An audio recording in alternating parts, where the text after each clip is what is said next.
Everyone लासो नमस्ते सबैजनालाई। आई होप मेरो सम्पूर्ण युट्युब फ्यामिलीहरू पनि सञ्चारमै हुनुहुन्छ होला अनि म पनि एकदमै ठिक छु and welcome back to my another blog. So आज चाहिँ रहेको छ होइन मेरो चाहिँ अस्ति इन्टरभ्यू भइसक्यो थियो कामको लागि होइन। अनि सो आजबाट चाहिँ मलाई उहाँहरूले कन्ट्र्याक्टमा साइन गर्न बोलाउनु भएको छ। सो त्यही भएर चाहिँ म जान लागेको छु साथीहरू। कन्ट्र्याक्टमा चाहिँ साइन गरिसकेपछि भोलि बिहान 7 बजीदेखि चाहिँ मेरो काम स्टार्ट हुन्छ। सो आज चाहिँ म जाँदैछु कामको लागि। अब एकदमै राम्रो भयो, मैले चाहिँ 6 महिना पहिला नै फर्म भरेको थिएँ तर उहाँहरूले चाहिँ बोलाउनु भएको थिएन भर्खरै त्यही एकजना दिदी मार्फत दिदीको लागि चाहिँ भनेर। साथीहरू हामी चाहिँ जाँदैछौँ होइन। अब लगभग हामीलाई चाहिँ यहाँबाट 10-15 मिनट लाग्छ त्यो कम्पनीमा पुग्नको लागि। अनि जाँदैछौँ, गएर चाहिँ आज कन्ट्र्याक्ट साइन गर्नको लागि बोलाएको छ हामीलाई। कन्ट्र्याक्ट साइन गरिसकेपछि भोलि बिहान 7 बजीदेखि काम स्टार्ट हुन्छ मेरो चाहिँ। सो यस्तो घाम चर्किया छ बाहिर, हेर्नुहोस् त गाइज, आँखा हेर्न सक्ला जस्तो छैन। त्यही भएर हामीले चाहिँ चस्मा लाएर ढुक्क ताले हिँडिरहेछौँ शीतलमा। ल हेर्नुहोस् यस्तो हरियाली छ चारैतिर। यो चाहिँ रहेको छ मन्तिजो पार्क। ल हेर्नुहोस् गाइज, हामी फुटबल खेलेको ठाउँ, हाम्रो फुटबल खेल्ने ठाउँ चाहिँ त्यही हो। नेपालतिर पनि फुल्छ नि यस्तो फुल सानो, हेर्छ त ए होइन जति पनि छ नि। ओके हेर्छु साथीहरू। अरू केही भन्नु छ हजुरलाई? कस्तो लागिरहेको छ, कस्तो फिल भइरहेको छ हजुरको चाहिँ? बाहिरको यात्रा कस्तो भइरहेछ, बाहिरको बसाइ कस्तो भइरहेछ?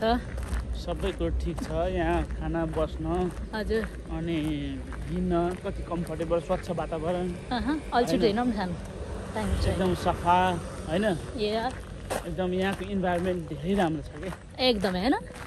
हेर बाटोहरू कति क्लिन छ। हो बाटो त एकदमै क्लिन छ अनि धुवा धुलो पोल्युसन जेरो। र हाम्रो नेपालमा हामी हिँड्दाखेरि एक दिनमा 2 पल्ट कपडा लाउँछौँ, 2 पल्ट नै कपडा धुन्छौँ।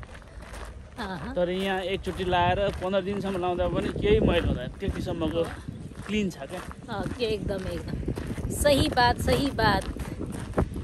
सो गाइस हामी चाहिँ जाँदैछौँ होइन, पुग्न लागेको छ। सो अब भनौँ भने अब पनि अब भर्खर नेपालबाट आएको यहाँ हामी चाहिँ अब म नै भनौँ न, एटलिस्ट म पनि नेपालमा हुँदाखेरि म पनि हरेक कुराहरूमा मान्छेभन्दा अगाडि हिँड्नुपर्छ, मान्छेभन्दा अगाडि गर्नुपर्छ भन्ने मलाई लाग्थ्यो। तर त्यो होइन रहेछ। कुनै पनि चिज सिस्टममा हाल्नुपर्ने छ, सिस्टमले नै देश बनिरहेछ, मान्छेलाई सिस्टमले चाहिँ चलायमान हुँदो रहेछ भन्ने कुरो चाहिँ युरोप आएपछि थाहा पाउँदो रहेछ। यस या सही बात। यहाँ चाहिँ हरेक कुरो म अगाडि गर्छु, मेरो बल छ भनेर भएन। यहाँ छोरी मान्छेले थोरै काम गर्छ, छोरा मान्छेले धेरै काम गर्छ भनेर होइन। यहाँ छोरा र छोरीमा भेदभाव नै छैन बराबर। यहाँ छोरालाई पनि उति नै स्यालेरी, छोरीलाई पनि उति नै स्यालेरी। छोरीले पनि उति नै काम जति गर्न सक्छ, छोराले पनि उति नै काम गर्न सक्छ भन्ने मान्यता राखेको देश हो यो। बोल्नुहोस्। हरेक कुराहरू सिस्टमले चलेको, रुल्सले चलेको रहेछ भन्ने मैले बुझेँ। यताबाट जेब्रा क्रसिङबाट जानु पर्ने। सो साथीहरू हामी चाहिँ आइपुग्यौँ होइन। यो चाहिँ रहेको छ कम्पनी, यो चाहिँ कम्पनी हो। हामी चाहिँ कम्पनीमा आइपुगिसकेका छौँ। अब हामी भित्र सिक्छौँ। त्यो रहेको छ गेटबाट उता चाहिँ म भिडियो बनाउँदिनँ साथीहरू। सो भिडियो बनाउन अलाउड छ कि छैन त्यो थाहा भएन। आज चाहिँ फर्स्ट डे हो, त्यो पनि कन्ट्र्याक्ट साइन गर्न आएको, त्यही भएर चाहिँ जथाभावी गर्न हुँदैन नि त। अब भित्र जान्छौँ हामी चाहिँ, गेटमा आइपुगिसकेका छौँ। अनि कन्ट्र्याक्ट साइन गरेर बाहिर निस्किसकेपछि हजुरहरूलाई देखाउने छु गाइज। रहेको छ मेरो चाबी होइन, दराजको चाबी। अनि यो चाहिँ रहेको छ कार्ड। अनि हामी चाहिँ कन्ट्र्याक्ट गरेर फर्किसक्यौँ, कन्ट्र्याक्टमा साइन गरेर फर्किसक्यौँ साथीहरू। रहेको छ मेरो कन्ट्र्याक्ट। काम चाहिँ पक्का भयो।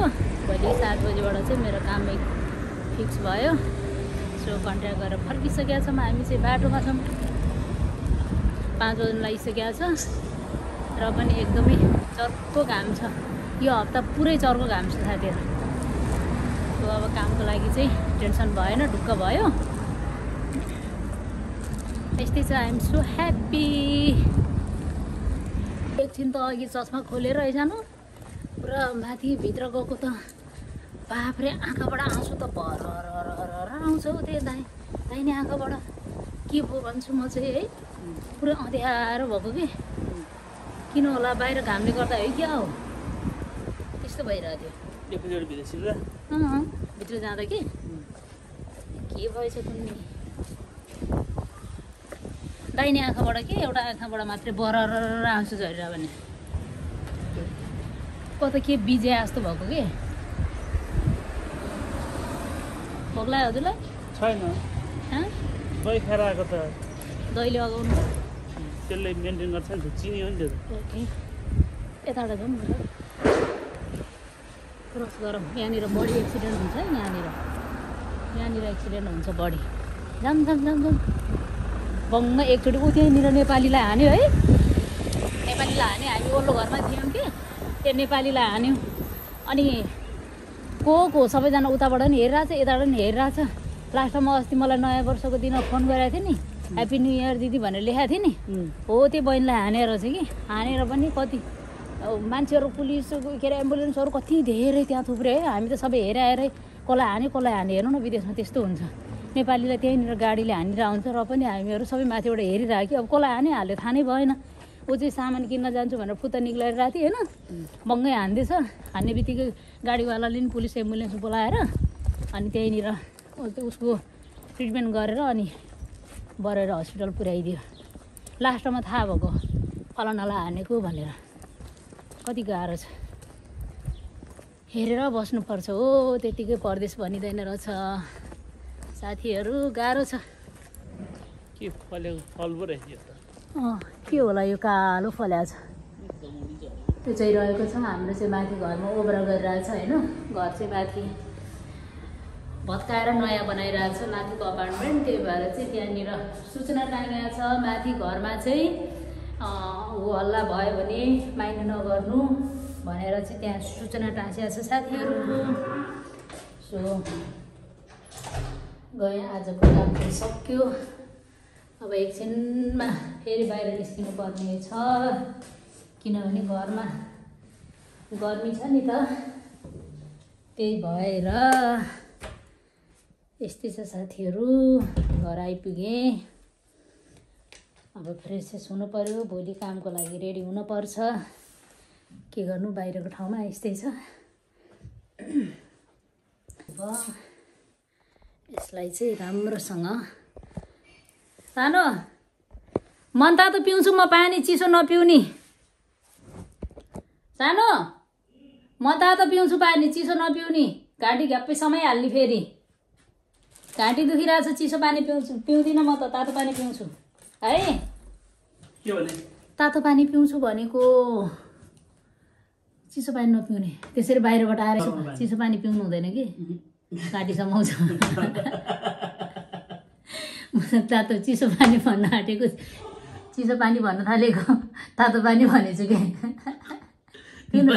मलाई पानी नपिउ भन्नु खोजेँ पिउनु चिसो पनि नपिउने तातो पनि नपिउने अब के गर्नु मैले पिउने के म पनि पिउँछु खरबुजा बाहिर निकाल्छु न है फ्रिजबाट बाहिर निकाल्छु नि खरबुजा ओके म आउँछु डग पनि मिलाउनु पऱ्यो नि त बुढा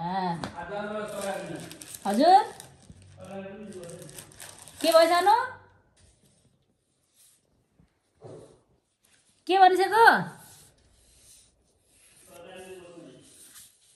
ओके म आउँछु